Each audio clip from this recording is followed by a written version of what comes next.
Boksu naik ke atap dan terkejut karena Seho sudah ada di sana. Sujong juga terkejut. "Oh Seho," katanya. "Seho, tempat ini terlarang bagi siswa." "Boksu, sudah lama sekali sejak kita bertiga terakhir di sini. Di sini hidupku hancur karena kebohongan yang kau katakan," kata Boksu. Sujong bilang ia tidak berbohong. Seho juga mengatakan hal yang sama. "Jangan ngelantur, memangnya kapan aku pernah mendorongmu? Kau kesini untuk bunuh diri?" Ini pertama kali Sujong mendengar tentang itu. Boksu bilang ia tadinya penasaran dengan alasan Seho ingin mati, tapi sekarang tidak lagi. "Ini menyedihkan, kau kejam, Kang Boksu," kata Seho. Boksu bertanya apa Sujong sungguh berpikir bahwa ia mendorong Seho. Sujong bilang ia mendengar Seho memohon pada Boksu agar diselamatkan. "Kang Boksu, tolong selamatkan aku," kata Seho. Sujong mendengarnya dari balik pintu. Ia sama sekali tidak tahu kalau Seho melepaskan tangan Boksu dan memilih jatuh. Boksu sangat sedih, tapi Seho tersenyum senang. "Harusnya kau percaya padaku meski orang lain tidak percaya," kata Boksu. Sujong bertanya bagaimana ia bisa percaya pada Boksu. Ia meminta Boksu menghentikannya dan berbalik pergi. "Apa perasaanku tidak berarti apa-apa bagimu?" tanya Boksu. Sujong terlihat sedih. Sujong mengingat saat teman yang duduk di belakangnya menangis karena takut tidak bisa kuliah. Teman yang di sebelah Sujong menyarankannya agar mencari guru matematika baru. Mereka bertanya apakah Sujong ranking 1 lagi dan bertanya berapa biaya guru privat Sujong. Sujong menghindar dengan alasan wali kelas memanggilnya. Boksu memperhatikannya. Teman sebelah Sujong kesal karena Sujong tidak mau memberitahu biaya guru privatnya dan menyebutnya berlaga seperti orang kaya. Teman yang menangis tadi menduga orang tuanya Sujong adalah dosen. Tidak, orang tuanya komisaris sekolah.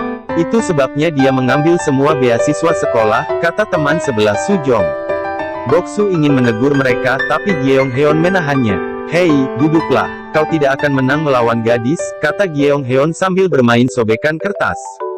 Saat pulang sekolah, Sujong bertanya kenapa Boksu mengikutinya. "Mengikuti, aku mengantarmu pulang. Jangan hiraukan aku. Teruslah belajar," kata Boksu. Sujong menolak dengan alasan tidak suka berjalan pulang bersama seseorang. Boksu tetap diam di tempatnya.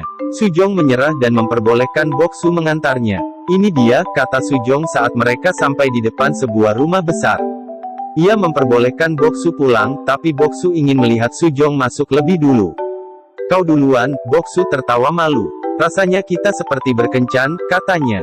Sujong menyuruhnya pulang. "Baiklah, aku akan pulang." Boksu berlari dan menekan bel rumahnya. "Hahaha, dah," ujarnya lalu pergi. "Sampai jumpa besok." "Dah. Selamat malam." Sujong menyuruhnya cepat pulang. "Siapa?" tanya suara di interkom. "Ah, iya," kata Boksu mengingat sesuatu. "Maaf, saya salah rumah," kata Sujong. Boksu yang kembali lagi melihat kejadian itu. Sujong sangat terkejut. "Ketua kelas," kata Boksu yang kembali untuk memberikan minuman favorit Sujong. "Berhenti mengikutiku," kata Sujong saat sampai di pemukiman sempit. Boksu tetap bilang kalau ia tidak mengikuti, melainkan mengantar Sujong. "Aku tidak pernah berbohong. Aku hanya membiarkan mereka percaya apa yang mereka ingin percaya." Boksu tersenyum dan meraih tangan Sujong. "Aku tahu, dimanapun kau tinggal, kau tetaplah San Sujong," kata Boksu. Sujong sangat tersentuh. Mereka lalu melanjutkan perjalanan sambil bergandengan tangan. "Di sini," kata Sujong lalu berhenti. "Ini rumah asliku." Boksu bilang ia akan mengantar Sujong pulang setiap hari. "Apa-apaan, pulanglah ke rumah." Boksu ingin melihat Suje. Sujong kesulitan membuka pintunya. Ia mencoba mendorongnya berkali-kali, tapi tidak berhasil. Boksu ingin membantu. "Tidak, tunggu," larang Sujong. Sujong menendang pintu itu hingga terbuka dan Boksu tertawa karenanya. "Dah," kata mereka berdua. "Benar, aku tidak malu. Apa yang salah menjadi miskin," kata Sujong. Besok paginya, Sujong terperangah. Terdengar suara nenek. "Astaga, siapa yang melakukan ini pada gerbangku?" Pagar rumah Sujong berubah menjadi warna pink dengan 2 gambar hati di sana. Pintu juga terbuka dengan mudah. "Dia bagus. Aku ingin tahu siapa yang melakukan ini," kata nenek senang. Sujong mendapat pesan dari Boksu yang berisi, "Bukankah gerbangnya secantik dirimu sekarang?" Ia langsung melihat ke sana kemari. Boksu mengintip dari ujung gang. Dia sangat bahagia. Walau lelah, Boksu pulang dengan langkah senang sambil membawa kaleng cat dan kuasnya. Sujong berangkat ke sekolah dan menyempatkan diri menatap pintu barunya. "Boksu, kau konyol. Aku jauh lebih baik," katanya sambil tersipu malu. Di sekolah, Sujong terus saja senyum-senyum sendiri, tapi tiba-tiba Seho datang dan melarangnya masuk ke kelas karena Sujong akan terluka. Sujong menanyakan alasannya. "Kurasa Boksu mengatakan sesuatu yang tidak boleh ia ucapkan," kata Seho. Beberapa teman keluar kelas dan menyapanya sambil tersenyum mengejak. Seho meraih tangan Sujong dan akan menariknya pergi, tapi Sujong melepaskannya dan bilang ia bisa mengurus dirinya sendiri. Sujong bertanya apa yang terjadi. "Hei, ketua kelas, kudengar kau hidup di balik kupon makanan," kata siswi rambut kepang. Sujong terkejut sampai menjatuhkan bukunya. "Bagaimana kau bisa menipu kami seperti itu? Kau pasti menertawakan kami saat kami menanyakan tentang guru privatmu." Seho memperhatikan Sujong yang bilang kalau ia tidak berniat menipu siapapun.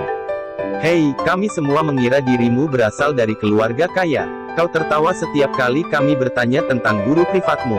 Kenapa kau berbohong?" kata siswi tadi. Mata Sujong berkaca-kaca dan berkata bahwa dia tidak pernah berbohong. Siswi lain menyebut licik. Sujong bilang mereka mengambil kesimpulan sendiri. "Kenapa kau tidak menjelaskannya?" kata siswi itu. "Aku juga manusia, itu bukan sesuatu yang bisa dibanggakan." "Aku tak pernah berbohong," kata Sujong dan pergi sambil menangis. Sujong menangis dan toilet, tapi kemudian ia menasehati dirinya sendiri bahwa tidak seharusnya ia bersembunyi. "Kendalikan dirimu dan hadapi mereka," katanya di depan cermin. Tangannya mengepal marah. Sujong kembali ke kelas dan semua siswa menatapnya. "Sini, Boksu tidak ada di kelas." Sujong pergi ke mejanya dan merapikan buku-bukunya. Ia mendengar para siswa membicarakan dirinya. "Menyedihkan sekali, aku tak percaya dia ternyata seperti itu. Hei, kau mungkin akan menyinggung gadis malang itu." Semua siswa menertawakannya. Sujong sudah akan pergi, tapi ia berhenti karena ucapan siswa lainnya. Boksu sangat peduli. Hobinya itu membantu orang. Tidak heran dia sangat baik pada ketua kelas. "Mungkin dia kasihan padanya," kata seorang siswa. Mereka tertawa lagi. Sujong sangat marah, tapi hanya bisa menangis dan pergi meninggalkan kelas. Sujong menangis di luar kelas. Seho menghampirinya, pura-pura peduli dan menanyakan keadaan Sujong. "Oh Seho, apa ini yang kau maksud saat kau bilang Boksu mengucapkan sesuatu yang seharusnya tidak diucapkan?" "Boksu tidak pernah melakukan hal seperti itu," kata Sujong yang masih mempercayai Boksu. Seho bilang Boksu tidak bermaksud membahayakan Sujong, tetapi hanya merasa kasihan. "Bahkan dia mengecat gerbang rumahmu," kata Seho. Hati Sujong terluka dan kesalahpahaman dimulai. Sujong memejamkan matanya karena mengingat kenangan sedih itu. Ia lalu berbalik dan berkata pada Boksu, "Apa yang kau tahu tentang kepercayaan? Karenamu, aku tidak percaya pada siapapun lagi." Boksu mengerti dan tidak akan bertanya lagi kepada mereka berdua kenapa mereka melakukan itu kepadanya. "Aku akan kembalikan sebanyak yang telah aku terima. Setelah kalian berdua menghancurkan hidupku dengan kesalahpahaman dan kebohongan, satu menjadi guru dan satunya menjadi ketua dewan. Tak satu pun dari kalian layak menjalani kehidupan seperti ini," kata Boksu. "Kalian berdua akan menyesal karena membawaku kembali ke sekolah," kata Boksu. Sujong melamun saat mengajar di kelas Ivy. Seorang siswa harus memanggilnya berkali-kali hingga Sujong sadar. Sujong bilang mereka akan mempelajari novel dan meminta Yang Min membaca paragraf pertama dengan keras. Yang Min juga sedang melamun. Chaemin yang duduk di belakangnya, memukul kursi Yang Min. "Ibu guru menyuruhmu membaca dengan keras. Pergi saja jika kau mengganggu mengajarnya," kata Yang Min. Yang Min mulai membaca, tapi Chaemin terus saja menendang kursinya. Sujong yang sedang berjalan mendekat, bertanya apa yang sedang Chaemin lakukan. "Sepertinya dia sedang tidak konsentrasi," kata Chaemin yang menyuruh Yang Min pergi jika terus seperti itu. Yang Min marah dan bilang kalau dia tidak akan pergi.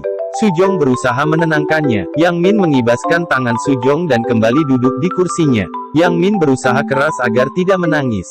Di ruangannya, Seho mempersilahkan Sujong untuk meminum tehnya, tapi Sujong melamun lagi. "Kau kelihatannya sangat terkejut tadi. Katamu kau tidak percaya siapapun. Apa itu benar? Aku harap setidaknya kau mempercayaiku. Sama seperti dengan yang kau lakukan di masa lalu," kata Seho. Sujong bilang saat itu ia tidak berada di pihak Seho. Ia hanya memberikan kesaksian dari apa yang dilihatnya. Walau begitu, Seho tetap bersyukur. "Rasanya seolah-olah aku berjuang sendirian melawan Kang Boksu yang luar biasa. Tapi kau bersaksi dan aku bersyukur untuk itu. Boksu sepertinya tidak berubah sama sekali, kan? Lucu sekali dia berniat balas dendam, kata Seho. Aduh, panas, kata Sujong yang asal meminum tehnya.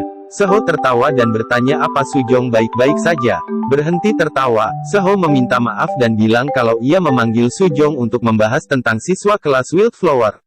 Apa, mereka terkena masalah? Seho bilang maksudnya membuat kelas Wildflower adalah agar mereka bisa fokus menemukan karir, jadi dia akan mengirim guru dari luar untuk memberikan pendidikan karir setelah jam sekolah. Ia bilang sekolah harus memikirkan cara untuk menangani kemungkinan siswa yang tidak akan bisa kuliah. Bagaimana jika kau mempercayaiku dan lihat bagaimana aku akan mengubah SMA Seolsong mulai sekarang, tanya Seho. Ponsel berdering dan Sujong meminta izin untuk menjawabnya. Silakan, Sujong tampak sangat terkejut. Dan tidak lama kemudian, ia sudah terlihat berlari di rumah sakit. Saya dari panti Jompo Hana. Kondisi nenek Anda tiba-tiba memburuk, jadi dia dipindahkan ke rumah sakit Hanguk. Anda harus cepat ke sana, kata orang yang menelepon Sujong tadi.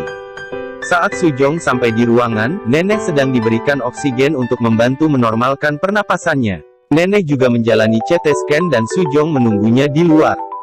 Setelah pemeriksaan dilakukan, dokter bilang nenek menderita pneumonia dan juga pro-obstruktif kronik. Dokter juga bilang karena usia yang semakin tua, maka nenek akan lebih sering terkena radang paru-paru. Dokter juga bilang kalau nenek harus dirawat selama seminggu di rumah sakit. Sujong terkejut, tapi ia mengiyakan perkataan dokter tersebut. Sujong kemudian pergi ke bagian administrasi untuk mengurus pembayaran sebesar 3.103.000 won. Ia meniupkan napasnya, lalu memberikan kartu kreditnya. Kartu kredit Anda sudah jatuh tempo, kata petugas sambil mengembalikan kartu kreditnya. Sujong mengerti. Di rumah, Sujong memikirkan tentang piramida rantai SMA Seolsong yang pernah dikatakan Myung Ho sebelumnya. Myung Ho bilang ia sama sekali tidak memakai uang Sujong karena ada orang kurop lagi di atas Myung Ho. Sujong bertekad akan menemukan orang-orang itu dari posisi terbawah dan menemukan bos utamanya. Ya, aku harus cari Kim Myung Ho dulu, batinnya. Sementara itu, Boksu sedang bernyanyi di atas panggung sebuah kafe dan Gyeong Heon mengiringinya dengan gitar. Dan ternyata yang menyanyi adalah orang lain di belakang panggung. Wake up. Ia memanfaatkan ketampanan wajah Boksu untuk memikat penonton. Sengwon menjadi pelayan di sana dan melihat Boksu di panggung. Kehidupannya dramatis juga, ucapnya. Setelah tampil, Boksu pergi ke ruang tunggu selebriti. Ia mengingat kejadian siang tadi di sekolah. Saat itu Sujong sudah pergi dan Seho berkata, Boksu, aku penasaran bagaimana kau akan balas dendam? Kau hanya seorang siswa dan aku ini ketua dewan. Jadi bukankah menurutmu itu akan lebih mudah bagiku untuk menyakitimu? Boksu memukul-mukulkan kepalanya ke meja dan Gyeong Heon bertanya ada apa? Balas dendam, bagaimana caranya, kata Boksu. Gyeong Heon bertanya apa yang Boksu pelajari dari pekerjaan mereka kali ini. Setiap orang setidaknya memiliki kelemahan, kata Boksu. Gyeong Heon setuju, jadi Boksu harus terus mengawasi mereka. Terus mengawasi mereka, penyanyi asli datang dan mengatakan para penonton sangat mencintai Boksu dan Gyeong Heon, jadi dia memberikan bayaran tambahan. Gyeong Heon membungkuk berterima kasih dan berjanji akan bekerja lebih keras. Boksu terkejut saat melihat Sengwon mengantarkan minuman untuknya. Siapa dia? Tanya Gyeong Heon. Boksu bilang itu adalah anak di kelasnya. Anak SMA, kurasa dia lebih tua dari kuk kalian, diam saja dan nikmati cumi keringnya, kata Sengwon lalu pergi. Dalam perjalanan pulang, Seho meminta sekretaris Yun untuk memeriksa catatan semua murid di kelas Wildflower. Satu lagi, periksa bagaimana sekolah lain memaksa muridnya untuk pindah, lanjutnya. Itu berarti rencana untuk memikirkan karir siswa kelas Wildflower yang dikatakan Seho pada Sujong hanyalah bohong belaka. Keesokan harinya, Seho tampak memperhatikan jam tangannya lalu masuk ke ruangannya. Jam 7.50 pagi, Seho tiba di kantornya, rekam Boksu. Ia mulai mengawasi targetnya. Dia keluar kantor setelah masuk tadi, Boksu masuk ke ruangan Seho dan mulai mencari-cari sesuatu yang bermanfaat baginya. Tiba-tiba ia mendengar, aku akan meletakkannya di meja Anda seperti yang Anda minta. Boksu terkejut dan buru-buru keluar. Hah, kata Boksu saat membuka pintu karena sekretaris Yun berada tepat di depannya dan bertanya apa yang Boksu lakukan di sana. Boksu memukul kepalanya. Astaga, ruang kelasku berubah sejak dirimu kembali ke sekolah. Aku tidak tahu di mana aku. Hahaha, Sekretaris Yun bilang kelas Wildflower ada di gedung lain. Boksu bilang sangat sulit untuk kembali ke sekolah sebagai orang dewasa, jadi ia butuh waktu untuk menyesuaikan diri. Ia menyebut Sekretaris Yun tampan, dan memiliki pesona. Ia menyandarkan kepalanya di bahu Sekretaris Yunda bahkan mengatakan kalau mereka mungkin bisa menjadi teman baik. Aku punya pacar, kata Sekretaris Yun lalu masuk ke ruang ketua dewan. Boksu merekam lagi, aku gagal memenangkan Sekretaris Yun. Sebaliknya, aku belajar ersasianya. Ia pergi sambil bergidik. Oh Seho, ini hanya masalah waktu. Aku akan mencari rahasiamu dan membalas dendamku, rekam Boksu. Langkahnya terhenti di depan kantor administrasi. Boksu mengingat saat mendengar Myung Ho berkata dia tidak menyentuh uang Sujong sedikit pun karena sudah menyerahkannya pada orang lain. Boksu melihat tidak ada seorang pun di koridor itu. Ia mendekati pintu dan menggunakan ponselnya untuk menghack pengaman pintu. Boksu pergi ke meja Myung Ho dan mulai mencari-cari. Ia mendengar suara langkah kaki dan buru-buru bersembunyi. Ternyata yang masuk adalah Sujong yang kemudian melakukan hal yang sama dengan Boksu. Ia terkejut saat mendengar suara perempuan, cepat makan siang sudah mau selesai. Tunggu, kartuku ada di sini. Kenapa tidak terbuka? Sujong panik. Boksu menariknya dan mereka sembunyi bersama-sama. Ia mendekapnya dengan erat. Yang masuk kemudian adalah Guru Yang dan Yang John. Guru Yang bertanya kenapa Yang John mengabaikan SMS-nya. Ah, apa kau mencoba jual mahal, kata Guru Yang. Boksu dan Sujong terkejut mendengarnya. Guru Yang bilang ia tidak suka permainan. Menurutnya, jika menyukai seseorang, maka Yang John harus mengatakannya. Tarik ulur itu melelahkan, ujarnya lalu mendekat. Yang John mundur ketakutan. Kau akan mendorongku atau menarikku masuk? Yang John, maka aku akan terus mendorongmu pergi. Guru Yang, berhenti. Keputusan sesaat dapat mengubah hidupmu. Boksu geli melihat kelakuan Guru Yang. Guru Yang menyentuh Yang John dan bilang ia akan memberi waktu. Beranilah. Hanya orang berani yang bisa memenangkan kecantikan, kata Guru Yang lalu berlari sambil tersipu malu. Yang John mengacak-ngacak rambutnya dan merasa frustasi. Ia merapikan rambutnya, lalu pergi. Tepat setelah Yang John pergi, Boksu dan Sujong saling melepaskan. Boksu bilang wajar saja jika orang-orang di sekolah berpacaran. Apa itu terlihat seperti pacaran? Sepertinya wanita tua kaya memaksa pria lebih muda untuk berpacaran dengannya. Ini seperti drama level 3, kata Sujong. Boksu bilang bahkan cinta sedih seperti tadi terhubungan dengan uang bagi Sujong. Kau harus tahu karena kau kehilangan uang, kata Boksu. Kau masih pandai menyakiti orang tanpa alasan, kata Sujong. Boksu tidak mengerti. Sujong pergi. Guru Park masuk ke sebuah restoran. Setelah melihat ibu, ia merapikan rambutnya dan berjalan menghampirinya. Ibu bilang ia tahu harusnya menemui Guru Park di sekolah, tapi ia masih trauma jika harus menginjakkan kaki lagi di sana. Ibu bilang ia tidak tahu apa yang ada di pikiran Boksu. Guru Park menduga Boksu mengambil kesempatan kembali ke sekolah untuk melupakan rasa sakitnya di masa lalu.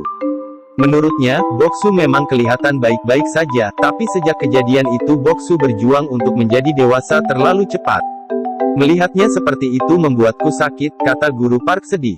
Ibu merasa terharu melihatnya. Kurasa Boksu juga memberiku kesempatan lain.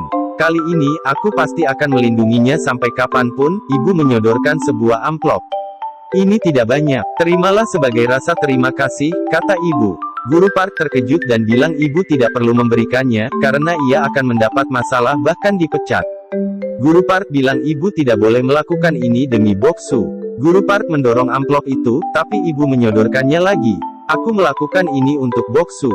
Aku hanya wanita kuno. Inilah satu-satunya cara. Mohon diterima. Aku akan pergi, kata ibu. Ibu, tunggu. Ibu tidak bisa melakukan ini. Ibu, panggil Guru Park, tapi ibu tetap pergi. Guru Park lalu membuka amplopnya dan isinya ternyata adalah kupon makan di Sojunggak, restoran ibu.